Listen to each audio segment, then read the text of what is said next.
సత్యసాయి వాహినులు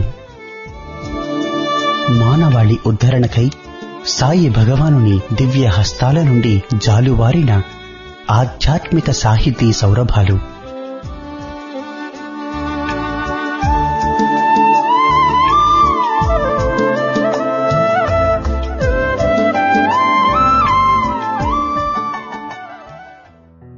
ఓం శ్రీ సాయిరాం. 1958 మహాశివరాత్రి పర్వదినం నాడు భక్తుల ప్రార్థన మేరకు స్వామి స్వయంగా పేరునిస్తూ సనాతన సారథి అనే మాసపత్రికను ప్రారంభించారు. సత్యసాయి భగవానుడే స్వయంగా ప్రేమవాహిని, ధర్మవాహిని, జ్ఞానవాహిని ఇలా 15 వాహినుల పేరిట 26 ఏళ్ల పాటు ప్రతి మాసం వ్యాసాలను సనాతన సారథికి అనుగ్రహించారు.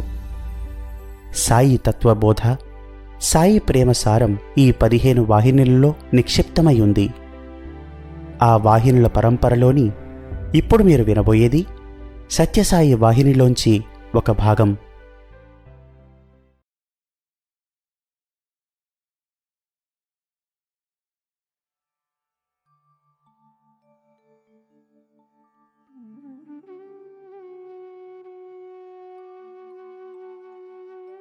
ఓం శ్రీ సాయిరాం. యోగులు భారతదేశమున వేదాంత తత్వ విచారము ఎక్కిన 3 మెట్లు ఇవియే, అనగా ద్వైత, విశిష్టాద్వైత, అద్వైతములు. వీటిని అతిక్రమించి పురోగమించుట ఎవ్వరికీ సాధ్యము కాదు. అద్వైత వేదాంతము సర్వసామాన్యముగా అందరూ చేపట్టజాలరు. అది అంత సులభము కాదు. దానిని బుద్ధి గ్రాహ్యము అనర్చుకొనుటే కష్టము. గ్రహణ శక్తియు ఆవశ్యకము. అందువలననే మొట్టమొదటిదైన ద్వైతములో ఆరంభించి దానిని చక్కగా అనుష్ఠానమున నుంచి అనుభవించి విచారించిన రెండవది గోచరము కాగలదు. జాతి ఎట్లు పురోగమించునో అట్లే వ్యక్తిగత మానవులు కూడా పురోగమించవలను. అవస్థలలో బాల్య, యౌవన, కౌమార, వృద్ధాప్యములు ఏ విధముగా ఒకదానిలో ఒకటి ఇమిడియుండునో మొదట అవి మనకు కంటికి కనిపించక, అనుభవమునకు రాక, ఆయా సమయమును మాత్రమే అవి మనకు అనుభూతికి గుర్తించిన వీరగుచుండునో అటులనే ద్వైత, విశిష్ట అద్వైతములు 3 ఒకదానిలో ఒకటి అంతర్భూతములు అయ్యున్నవి. ఇవి అన్నియూ ఒక పరి గుర్తించ వీలు కాదు, అనుభూతికి రావు. ఆయా సమయమున మన సాధన, అనుభూతులను ఆధారం చేసుకుని గుర్తునకు వచ్చును. ఈ ప్రపంచముండుట నిజమే కాని దేవుడు కలడనుట కల్లా అని పలుకువాడు మూర్ఖుడు. ఏలనన ప్రపంచమున్నచో దానికొక కారణము కలదని అంగీకరింపక కార్యమును అంగీకరించుటెట్లు? ప్రపంచమదృశ్యమైనప్పుడే దేవుడదృశ్యుడగును. అప్పుడు నీవే దేవుడవు. ఈ ప్రపంచము ఒకటి కలదను స్వప్నము, ఈ స్వప్నములు కూడా అదృశ్యములగును. మనకిప్పుడు ప్రపంచముగా కనిపించు వస్తువే దేవుడుగా కనిపించును. ఎన్నాళ్ల నుండియో మన వెలుపలనున్న దేవుడే మన లోపలనున్నట్లును, అతడే మన ఆత్మస్వరూపుడుగా నుండినట్లును తెలిసిపోవును. అన్ని మతములను తృప్తిపరచు మనస్తత్వము కాని, వేదాంతము కాని లోకమున కానరాదు. లోకో భిన్న రుచిహి. వారి వారి భావములను, తలంపులను పురస్కరించుకొని ఆయా మతము అనగా ద్వైతమో, విశిష్టాద్వైతమో, అద్వైతమో వారికి రుచించును, అభిలషించును. ఇంత మాత్రము చేత మా మతము గొప్ప అనియు, మా మతము అంతకంటే గొప్ప అనియు వాదోపవాదములకు దిగుట జ్ఞానహీనుల లక్షణము. భావావేశము కలవాడు వచ్చెనేని మనమును ఈశ్వర భావావిష్టులమై అతనితో కూడి నవ్వవలను. ప్రేమ మధువును గురోలి ఉన్మత్తులము కావలను. కార్యాదీక్షాపరుడు వచ్చెనేని అతనితో కూడి మనమును మన పరిపూర్ణ శక్తితో పనిచేయవలెను. ఇట్టి సంయోగమందు విశ్వమతమునకు అత్యంత సన్నిహిత రూపముకు ఆదర్శము కనిపించును. ఇవి సమ పరిమాణములలో పరిపూర్ణ రూపమున ప్రతి మనస్సునందునూ ఉండునట్లు మానవజాతి నిర్మింపబడి ఉండిన ఎంత చక్కగా ఉండెడిదో కదా. ఈ లోకమంతయు ఈ పాక్షిక స్వభావము కలవారితోనే నిండి ఉండిన ఎంత హాయి. భారతదేశమున యోగము వలన అనగా కూడిక ద్వారా అట్టి ఆదర్శ మతము సిద్ధింపగలదు.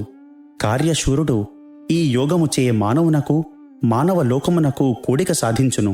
తన పరాప్రకృతిని అపరాప్రకృతిని కూడిక సాధించును. ప్రేమ సాధకుడు దీనిచే తనకును ప్రేమమయుడకు దైవమునకును కూడిక సాధించును.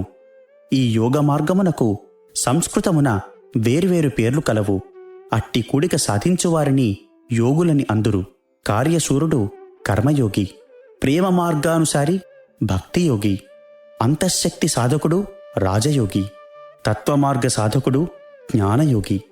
యోగి అను మాట ఈ 4 తరగతుల వారికి అన్వయించును. భారతీయ పరమార్థమైన ఈ 4 విధముల యోగులు ప్రధానులు. మొదటి కర్మయోగము కర్మాచరణము ద్వారా భగవంతునితో కూడు మార్గము. లోకమున ఏదో ఒక కార్యాచరణమున కొరకే జన్మించినట్లుండు వారిని ఎందరినో మనము చూచుచుందుము. వారి బుద్ధి భావక్షేత్రమున నిలువనే నిలువదు. ప్రత్యక్ష రూపమున చూడదగిన కార్యకలాపమే వారి మనస్సునందు అంతయు ఆక్రమించుకొనియుండును. అట్టి వారి జీవితములకు ఉపకరించు శాస్త్రము కూడా ఒకటి ఉండవలను కదా. లోకమున మానవులందరూ ఏదో ఒక కర్మను ఆచరించుచునే ఉందురు. కాని కర్మ రహస్యమెరుగక మన తత్వములను చాలా వరకు వ్యర్థపరుచుకొనుచుందుము. కర్మయోగము ఈ రహస్యమును బోధించును. ఎచ్చట ఎప్పుడు ఎట్లు కర్మమునర్పవలసినది, చేతబూనిన కార్యమును సాధించుటకు మన శక్తిలో అత్యధిక భాగమును అత్యధిక ఫలము కలుగునట్లు వినియోగించుటెట్లో అది కర్మయోగము తెలుపును. ఇందులో గొప్ప ఆక్షేపణ కూడా మనము జాగ్రత్తగా గమనింపవలసి ఉండును. కర్మాచరణముచే క్లేశము కలుగుచుండునంటే ఈ ఆక్షేపము మన శరీరములకు కలుగు క్లేశమునన్నింటికీ సంఘమే కారణము. కర్మ మొనరించుట నాకిష్టము, ఒకరికి మేలు చేయగోరెదను, కాని అతడా మేలు మరచి నాకే అపకారము చేయు అవకాశములు అత్యధికముగా కలవు. అట్లు జరిగినచో నాకు మనఃక్లేశము కలుగును. ఈ విధమైన భీతి కర్మాచరణకు కొంత అడ్డుతగులును. అది కార్యోత్సాహమును కార్యశక్తిని చెరచును. నిస్సంగ బుద్ధితో ఎవరికి తోడ్పడుచున్నది ఏల తోడ్పడుచున్నది విచారించక కర్మము కొరకే కర్మము చేయమని కర్మయోగము గట్టిగా బోధించుచున్నది. కర్మయోగి కర్మాచరణ నిమగ్నుడై ఉండుటకు కారణమేమి?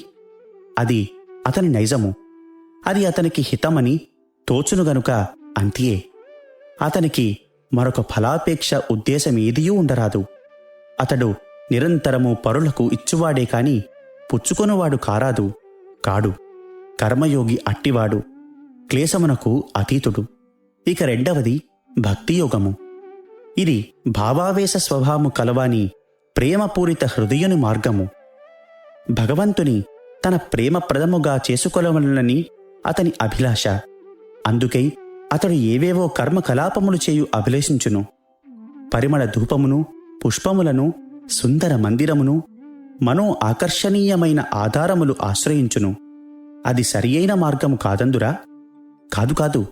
పురాణ వాంగ్మయ సమృద్ధి, కర్మకలాప సమృద్ధి అపారము గల మతములందుండియే లోకములోని ఆధ్యాత్మిక మహాపురుషులందరూ ఆవిర్భవించిరని పాఠకులు జ్ఞప్తి అందుంచుకొనవలెను. భగవద్రూపరహితముగా ఉపచారరహితముగా ఆరాధన మొనర్పజూపిన శాఖలన్నీయూ మతములలో గల సుందర వస్తువులను, మహనీయ వస్తువులను కటికడందముతో అణగద్రొక్కివైచినవి. కన్నుగానని మూర్ఖ విశ్వాసమే వారి మతము. ఇది కేవలము శుష్కరూపమైనది. ప్రపంచ చరిత్రయే ఇందుకు ప్రబల సాక్ష్యము. కావున ఈ కర్మ కలాపములను, పురాణములను తూలనాడుట మంచిది కాదు. వారిని అభిలషించువారికి వాటిని ఉండనిండు. వాటి యందక్కరగలవానికి అవి ఉపకరించుగాక. వాటిని చులకన చేసి మూఢులు పాపమునకు గురి కాకుందురుగాక. లోకములో అత్యద్భుత శక్తి సంపన్నులు, మహోన్నతులు, ఆధ్యాత్మిక పరిపూర్ణత నొందినవారు, మనుష్యుల మానసములపై వారి ప్రభావము చాలా పనిచేయుచున్నది. అట్టి మహనీయులుండుట చేతనే భారతీయ పరమార్థము అన్ని దేశములను ఆకర్షించుచున్నది. అసలు భారతదేశమునకు ఇంతటి గౌరవ మర్యాదలు కలిగినవన్నా ఆధ్యాత్మిక సంపద యొక్క అనుగ్రహ ప్రభావమే. దైవప్రీతి, పాపభీతి ఆధ్యాత్మిక రంగమున స్థిరస్థాయిగా ప్రధాన ఘట్టముగా నిలుచుట చేతనే భారతభూమి పుణ్యభూమిగను, యోగ భూమిగను త్యాగ భూమిగను పేరొందినది. అందులో మనోహర ప్రేరణలు అనేకములు లభించినవి. భావోద్రేక స్వభావములు కలవారికి సత్యము యొక్క తత్వరూప నిర్వచనము రుచించున. భగవంతుడు వారికి స్పర్శవైద్యుడు, ఏకైక యథార్థ వస్తువు. భక్తులకు అతడు ప్రేమప్రదము. కావున వారి దేవుడు వారికుండుగాక. ఇతరుల హేతువాదము వారికి కథలోని మూఢుని వలె తోచును. అనగా ఒకడు సుత్తిని తెచ్చి ఆ విగ్రహమును పగలగొట్టెను. భక్తియోగము వారికి ప్రేమ మార్గమును బోధించును. అనగా ఉత్తరోత్తర లాభములపేక్షించి ప్రేమించరాదు అని తెలుపును. పరులను ప్రేమించుటలో గల దోషమేమి? అది అందరికీ మంచిది. ప్రేమయే పరమాత్ముడు కనుక పరమాత్మ ప్రతి ఒక్కరియందు ప్రేమ స్వరూపుడుగా నుండును. కనుక ప్రేమించుట పరుని కాక పరమాత్మనే ప్రేమించుచున్నట్టులా భక్తియోగి భావించును. కొందరు ఈశ్వరుని తల్లిగను, మరికొందరు తండ్రిగను, ఇంకా కొందరు మిత్రునిగను, అతనే పతిగను గతిగను అన్ని విధములా ప్రేమించి తన ప్రేమ అతని ప్రేమతో కలుపుదురు. ప్రేమ ఎచట ఉన్ననో అది అతడే. అనగా భగవంతుడే మానవజాతిని ప్రేమించు మహాపురుషుడు. ఒకడు వారికి ఉపకారమునర్పజూచునప్పుడతడు తన ప్రేమామృతమును మానవలోకమునకు ధారాళముగా పంచిపెట్టుచున్నాడు. హృదయము ఎప్పుడెప్పుడు ఉదారమగునో అప్పుడు అతడు అచ్చట ప్రసన్నుడై ఉండును. ఇది ఏ భక్తియోగము. ఇక రాజయోగం. రాజయోగమనగా మనస్సును స్వాధీనపరుచుకుంట. ఈ యోగములో స్వబుద్ధిని ఎందులోనా పరిత్యజించు అవసరముండదు. ఇతరుల చేత మోసపోవ అవసరము లేదు. మీ బుద్ధిని ఎట్టి మతాచార్యులకు కాని స్వాధీనపరచనవసరము లేదు. ప్రతి దానియందును మీరు మీ బుద్ధి మీదనే ఆధారపడి ఉండవలను. సర్వభూతములకును 3 తెరగుల జ్ఞానోపకరణములు కలవు. మొదటిది సహజ జ్ఞానము. ఇది జంతువుల యందు అత్యంత పరిణిత రూపమును కానవచ్చును. జ్ఞానోపకరణములన్నింటిలో ఇది చాలా అట్టడుగుది, అనగా అధమమైనది. ఇక రెండవది సకారణ విచారణ శక్తి. ఇది మానవులయందు పూర్ణ పరిణిత రూపమున కానవచ్చును. సహజ జ్ఞానము మిక్కిలి పరిమితము. ఆ పరిమిత ఆవరణమునందే అది వర్తింపగలదు. మానవునితో ఈ సహజ జ్ఞానము చాలా వరకు విచారణ శక్తి రూపమునొందియుండును. అతని కార్యాచరణ ఆవరణము కూడా విశాలత నొందియుండును. కాని ఈ విచారణ శక్తి కూడా మిక్కిలి అసమగ్ర ప్రభావము కలదియే. అది కొంత దూరము వరకే పోవును, ఆ మీద పోజాలదు. తార్కిక మార్గము తిన్నగా సాగక వలయాకృతిని ధరించి మరల మరల మొదటికే వచ్చును. మన విషయ జ్ఞానమునకు మూలమగు వస్తువులను, భౌతిక పదార్థములను, శక్తిని ఇందుకు ఉదాహరణముగా గురిని తెలియును. భౌతిక పదార్థమనగా ఏమి?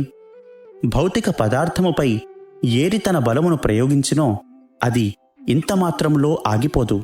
కాని ఆవల నుండు అనంత పరిపూర్ణమందలి ఒక్క చిన్న అణుశక్తి మానవ చైతన్య వీధికి సోకిన చైతన్యమనడి వలలో తగుల్కొనియున్న ఆ పరిమితావరణము లోపలనే మన సకారణ విచారణ యొక్క ప్రసారము. మనము ఆ ఆవరణము దాటిపోవుటకు ఏదో ఒక సాధనము ఉండవలెను. ఆ సాధనమునే ఈశ్వర ప్రేరిత జ్ఞానము అందురు.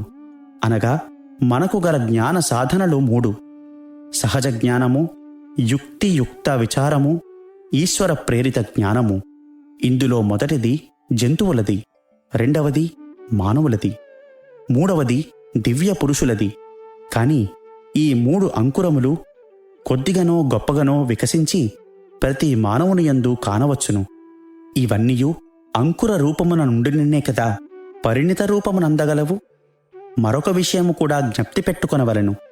ఇందులో ఒకదాని పరిణిత రూపమే మరొకటి కావున అవి పరస్పర విరుద్ధములు కావు. యుక్తి యొక్క పరిణిత రూపమే ఈశ్వర ప్రేరిత జ్ఞానము. కాన ఇది దానిని పరిపూర్ణత నొందించును గాని ఖండించదు. యుక్తికి అందని విషయమును ఈశ్వర ప్రేరిత జ్ఞానము బయలుపరుచును. వృద్ధదశ అను దశకు పరిణిత రూపము వలె ఇవి 3ను ఒకదానినొకటి బలపరుచును. సహజ జ్ఞానము ఎన్నియోసార్లు దివ్య ప్రేరిత జ్ఞానముగా లోకమునెదుట ప్రదర్శింపబడును. చిత్త చాంచల్య ప్రేరితులు తమ బుద్ధి వైకల్యమంతయు దివ్య జ్ఞానమని భ్రమించి మానవులు తమ్మనుసరించవలనని తలంతురు. ఇట్టి అర్థరహిత బోధలు ఈ లోకమున చేయబడుచుండుటకు మూలము మతి భ్రష్టులాడు అసంబద్ధ ప్రలాపములను దైవ ప్రేరితములుగా చెప్పుటే. యుక్తి విరుద్ధము కాకుండుటే సత్యబోధకు మొదటి తార్కాణము. ఈ మూల సూత్రమును అనుసరించియే ఈ యోగములన్నీయూ నిర్మింపబడినవి. మనస్సు ద్వారా యోగసిద్ధి పడయుట రాజయోగము కాన దీనిలో కేంద్ర భావమును మాత్రమే మనము ప్రధానముగా గుర్తించాలి. అధమాధమ మానవులు మొదలు యోగేంద్రుల వరకు అందరికీ ఆ ఏకైక మార్గమే శరణ్యము. దీనిని ఏకాగ్రత అని అందురు. పరిశోధనాలయములో పనిచేయువారు కాని, లేక దారిని నడుచువారు కాని, పుస్తకములు చదువువారు కాని, లేక జాబులు వ్రాయువారు కాని, కారు డ్రైవ్ చేయువారలు కాని తమ మానసిక శక్తులన్నింటినీ కేంద్రీకరించి తమ ఎదుటి భౌతిక పదార్థములను ఆ ఏకాగ్ర బుద్ధితో పరిశీలింతురు. వెంటనే ఆ పదార్థముల తత్వం బహిర్గతమై అతడర్థించుచుండిన జ్ఞానమలవడును. మీ ఏకాగ్రత ఎంత అధికంగా ఉందునో అంత చక్కగా ఆ భావము మీకు తేటపడును.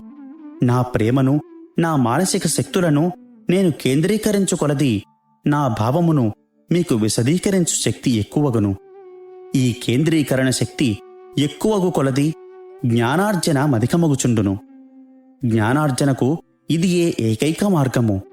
ఎట్టివాడైనను తను చేయు పనిపై మనశ్శక్తిని కేంద్రీకరించినచో ఆ పనిని మిక్కిలి బాగుగా చేయగలడు. లోక వ్యవహారమునందైనను లేక ఆధ్యాత్మిక మార్గమునందైనను ఏ ఇతర విషయములందైనను ఇతర కార్యములందైనను ఏకాగ్రత అధికమగు కొలది కార్యమునందు అంత అధిక ఫలమునందుకోవచ్చును. ఆ కార్యము కూడాను చక్కగా నిర్వహింపబడును. జ్ఞాన ధనాగారమును తెరవవలసిన తాళమిదియే. కేంద్రీకరణ శక్తియే రాజయోగమున మంచు వంటిది. ఇది ఒక్కటే అని చెప్పక తప్పదు. మనకు అక్కర్లేని తలంపులు కోట్లకు బుద్ధిలోనికి చొరబడి దానిని తబ్బిబ్బు చేయును. దానిని ప్రతిఘటించి అట్టి మనస్సును స్వాధీనములో ఉంచుకొనుటకు రాజయోగమొక్కటే శరణ్యము. ఇక మిగిలినది జ్ఞానయోగము. దీనిలో పూర్తి తత్వవిచారమే అధికముగా కానవచ్చును. దృశ్యకల్పితమైన లోకమును అతీతమైన ఊహలు కలిగియుండును. లోకములో ఏ వస్తువును, ఏ పనియును, ఎవ్వరునూ అతనిని జాలరు. అసలు జీవితమునకు సంబంధించిన నిత్య కృత్యములను కూడాను అతిక్రమించిపోవాలని ఈ జ్ఞానయోగి తలంచును. ఆస్తికత్వమను మహాసముద్రములో లోకవస్తువులన్నీ బంధువుల వంటివిగా తోచును. మూలాధారమైన గమ్యము, కేంద్రము, కీలకము చేర ఉవ్విళ్ళూరును జ్ఞానయోగి. సత్యమే తాను కావాలనని ప్రయత్నించును. సత్యము వేరు, తాను వేరుగా ఉండనల్లడు. దానిని వేరుగా భావించడు. అతనికి సర్వబంధువు భగవంతుడే అని భావించును.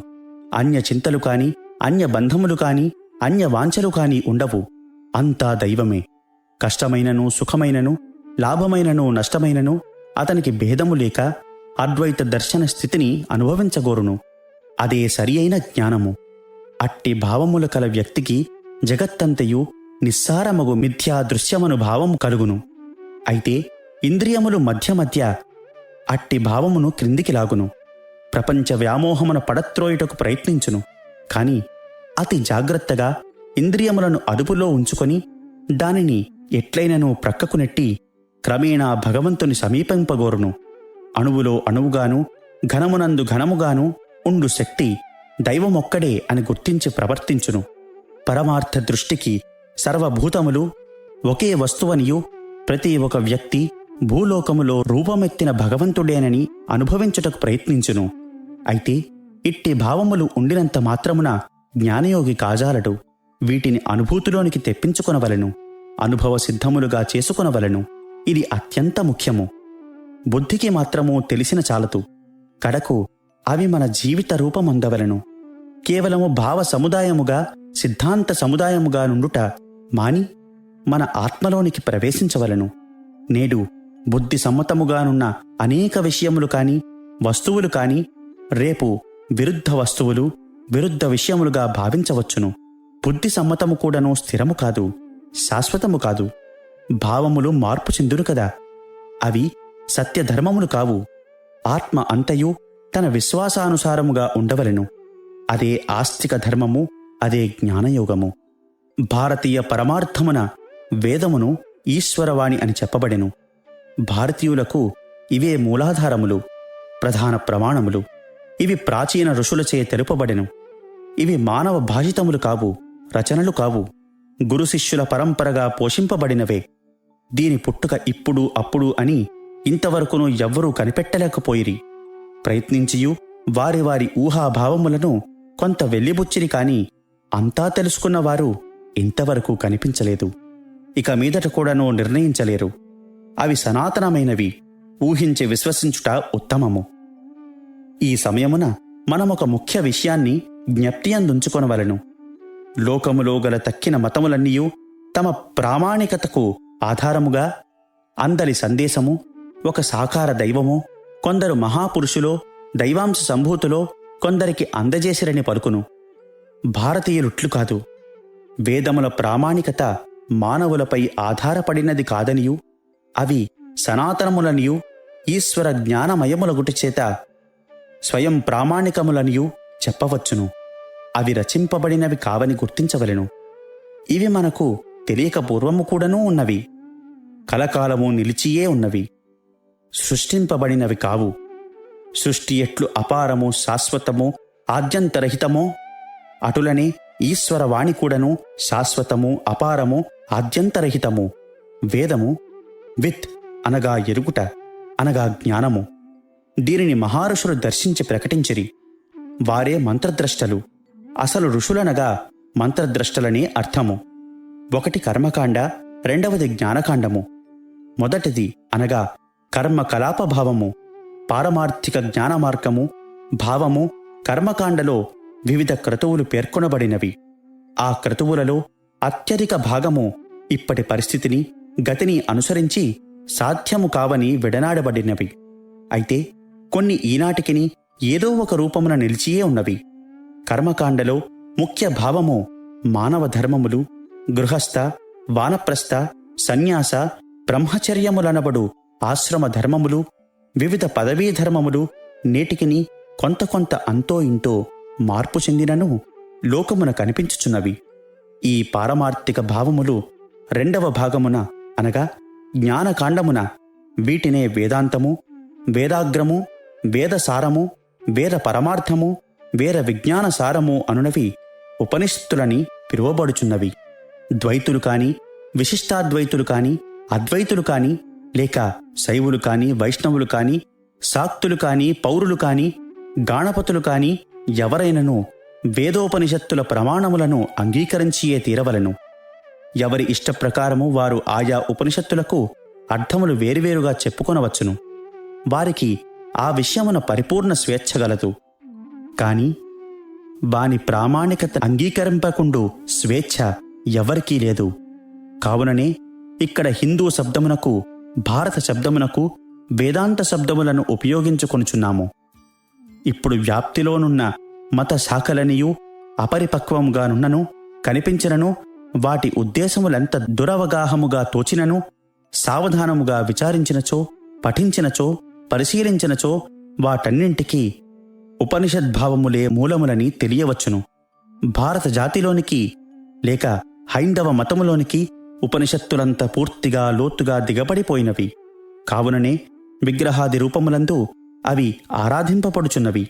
నేడును మన ఇండ్లయందు కాని, దేవాలయములందు కాని ఉపనిషత్తులు అర్చన స్థానమును అలంకరించుచున్నవి. మన జీవితముతో అవినాభావ సంబంధం ఏర్పరుచుకొని శాశ్వతముగా నిలిచిపోయినవి. వేదములు అనంతములు, అనంతో వై వేదః. కాని వీటి అన్నింటిలో సారమును గైకొని 4గా విభజించి లోక కళ్యాణ నిమిత్తం ప్రచారము జరిగెను. అవే ఋగ్వేదము, యజుర్వేదము, సామవేదము, అథర్వేదములని. ఇవి 4 భాగములుగా మానవులను తరింపజేసి ధర్మమును నిలబెట్టి సత్యమును చాటి ఆరాధనలతో, అర్చనలతో, గానముతో, అస్త్రశస్త్రములతో జగత్ కళ్యాణమును గావించినవి. సమస్త మానవులకు నిత్య జీవితంలో ఆదర్శవంతమును నిరూపించినవి. ఏ కార్యము జరిగినను భారతీయులకు అది తెలిసినను తెలియకపోయినను ఏదో ఒక విధముగా అది వేద ప్రమాణమును అనుసరించే ఉండును. పెండ్లి మొదలు శ్రాద్ధము వరకు భారతీయులు వేద ప్రమాణమునే అనుసరించుచున్నారు. అట్టి ఆధార ప్రమాణరూపమైన వేదమును విస్మరించుట భారతీయుల లక్షణము కాదు. ద్వైతముననో అద్వైతముననో లేక విశిష్టాద్వైతముననో భారతీయులు తమ జీవితమును ప్రమాణబద్ధముగానే అనుభవించుచున్నారు. అయితే తెలిసి అనుసరించినా ఆచరించినా దాని ఫలము మరింత అధికమగును, ఆనందము లభించును.